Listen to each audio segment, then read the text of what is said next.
सोचते हैं कि हमारे दुकान में पता नहीं क्या हो गया कि कुछ दिनों से बिल्कुल भी कोई ग्राहक नहीं आ रहा है। और ग्राहक तो यदि आते भी हैं तो वो ठहरते नहीं है, किसी न किसी कुछ ऐसी स्थिति उत्पन्न होती है जिससे कि वो पुनः जो है चले जाते हैं। तो इस प्रकार की स्थिति कहीं ऐसा तो नहीं कि हमारी दुकान को कोई बांध दिया है, ऐसा तो नहीं कि हमारे व्यापार को, हमारे उद्योग को किसी ने जो है वक्र दृष्टि से या किसी मांत्रिक प्रयोग करके उसका जो उसमें प्रतिबंधित उसको कर दिया है। तो आदि आदि जो प्रश्न आते हैं आपके, तो मैं आपको बताऊं इस वीडियो में मैं जो बताने वाला हूं, यह इस प्रकार की यदि स्थिति आपको ऐसा लक्षण दिखता है, अर्थात व्यापार करना चलना, बार बार किसी न किसी प्रकार से किसी न किसी तरह से आप अपने ऑफिस में बैठ नहीं पा रहे हैं और आपका मन जो है बैठने के बाद उच्चटित हो रहा है, और इसके साथ साथ में नकारात्मक ऊर्जा का जो है वहां पर प्रसार हो रहा है। आपके अधीनस्थ जो कर्मचारी वो आपके बारे में नहीं सोच रहे हैं या आपकी बात को नहीं सुनना चाहते हैं, नहीं सुनते हैं। अगर यदि आपकी किसी व्यापारिक कोई डील लेन देन की होती है तो उसमें भी विवाद की स्थिति उत्पन्न हो जाती है। इन सारे चीजों का जो जड़ है वो कहीं ना कहीं किसी के नजर दोष से होता है या किसी प्रतिस्पर्धी व्यक्ति के द्वारा मांत्रिक प्रयोग कराया जाता है। यदि प्रयोग नहीं भी किया जाता है तो वहां पर कुछ जो है इस प्रकार की चीज़ों को या तो रख दिया जाता है या कुछ इस प्रकार की चीज़ें वहां पर हो जाती हैं, घटनाएं, जिसके माध्यम से बार बार इस प्रकार की स्थिति उस फर्म में, उस ऑफिस में, उस कार्यालय में, उस उद्योग में, उस दुकान में होना स्वाभाविक हो जाता है। और ये बहुत परेशानी का विषय होता है, क्योंकि जो व्यक्ति जिसका व्यापार न चलता हो, जिस व्यक्ति की दुकान न चलती हो, वो प्रतिबंधित हो गई हो, आप समझ सकते हैं कि उसके ऊपर क्या गुजरता है। ऐसी स्थिति में आपको उपाय बताने का इस प्रयास करूंगा। ये चूंकि पूर्णतः वैदिक, इसमें किसी प्रकार कोई तांत्रिक या किसी प्रकार कोई जो है जुड़ा हुआ चीज नहीं, बल्कि ये पौराणिक जो प्रसंगों से जुड़ा मिला हुआ जो विषय है, मैं उसको आपके समक्ष रख रहा हूँ। इसमें तनिक भी किसी प्रकार का आडंबर ढोंग या कोई ऐसी विषय नहीं है।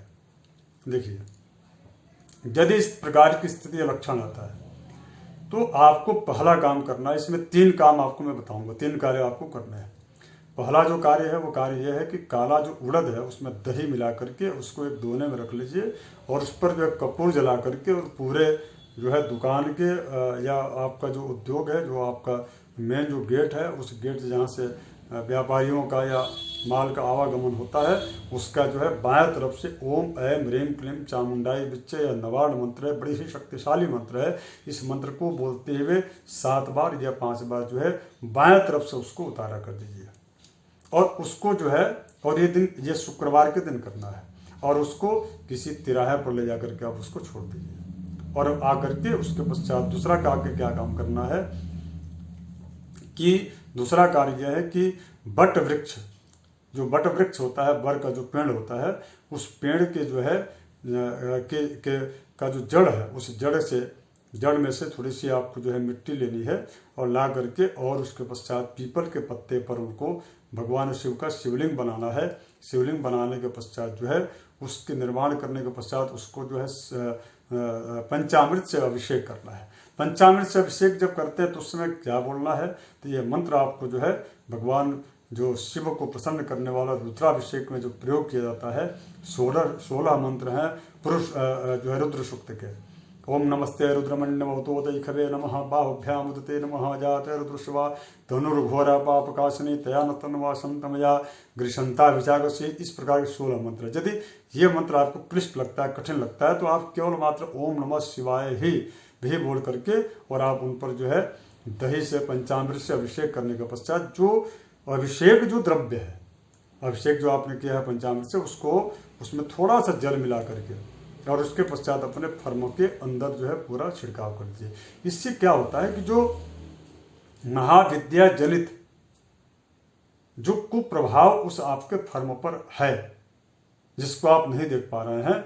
उस प्रकार के नकारात्मक ऊर्जा को इतनी शक्ति होती है, शिव पुराण में बताया गया है कि इस प्रकार का प्रयोग करने से, इस प्रकार के आभिजात्य जो प्रयोग जो किए जाते हैं उसके संस्थान में, उस सारे आभिजात्य प्रयोगों का जो है नष्ट हो जाते हैं और उसके पश्चात उसका दुकान चलने लगता है, उसका फर्म चलने लगता है, सारी चीज़ें प्रतिकूल जो रहती हैं वो अनुकूल हो जाती है। तो इसको करना चाहिए। तीसरा जो उपाय है वो सबसे महत्वपूर्ण है कि आप दो चीज़ तो अवश्य करें। आप जब भी अपने कुर्सी पर बैठते हैं, अपने ऑफिस में जाते हैं, तो आपको दो चीज़ तो करना ही चाहिए और सबको करना चाहिए। और जिसको दुकान बंधन या इस प्रकार की जो है स्थिति से जो गुजर रहे हैं, दुकान नहीं चल रही है, कर्ज में भारी बेतहाशा वृद्धि हो रहा है, व्यवहार खराब हो रहा है, मार्केट में, समाज में प्रतिष्ठा आपके दांव पर लग गई है, ऐसी स्थिति में आपको दो कार्य तो निश्चित रूप से करना चाहिए। घबराइए मत, आप इसको कीजिए, निश्चित रूप से आपके जो है व्यवसाय में, कार्य में सफलता मिलेगी। और ये करना आपको है कि कनकधारा जो स्तोत्र है, जो श्रीमद् शंकराचार्य जी के द्वारा रचित है, जिसमें जो श्लोक है 18, इन श्लोकों का आपको जो है बड़े ही, जिस प्रकार से छोटे बच्चे अपने माँ से बिलखते रोते हुए अपनी बात को रखते हैं और उसके पश्चात जो है दूध पीते हैं, दूध मांगते हैं पीने के लिए, उसी प्रकार से आप जो है महामाया भगवती जो कनकधारा जो महालक्ष्मी है, उनके प्रति आपका जो है इसी प्रकार का रुदन भावनात्मक रूप से होना चाहिए। और इस जो है इस स्तोत्र का पाठ कीजिए और उसके पश्चात एक पाठ कम से कम आपको करना है। और उसके साथ साथ में यदि वहाँ पर गणेश जी की प्रतिमा भी आपको रखनी ही चाहिए, चूँकि हर जहाँ लक्ष्मी जी रहते हैं वहाँ गणेश जी की स्थापना तो होती है, उनके पूजन तो होता ही है। तो गणेश जी को जो है 12 जो है 12 उनके नामों से, उसके पश्चात जो है दुर्वांकुर चढ़ाना चाहिए। जो दूब का जो 3 पत्ते जो ऊपर का जो रहता है, उस दुर्वांकुर को चढ़ाना चाहिए। ऐसा यदि आप करते हैं तो निश्चित रूप से मैं आपको आशान्वित करता हूँ कि इस प्रकार की चीज़ें यदि आपके दुकान में, फर्म में, उद्योग में या आपके फैक्ट्री में इस प्रकार की चीज़ें हैं, तो निश्चित रूप से उसका जो है सफाया हो जाता है और सकारात्मकता आ जाती है, मन में उत्साह और एनर्जी आ जाता है कार्य करने का। व्यवहार जो खराब होते रहते हैं, व्यवहार जो है ठीक हो जाते हैं। आप एक बार करके देखिए।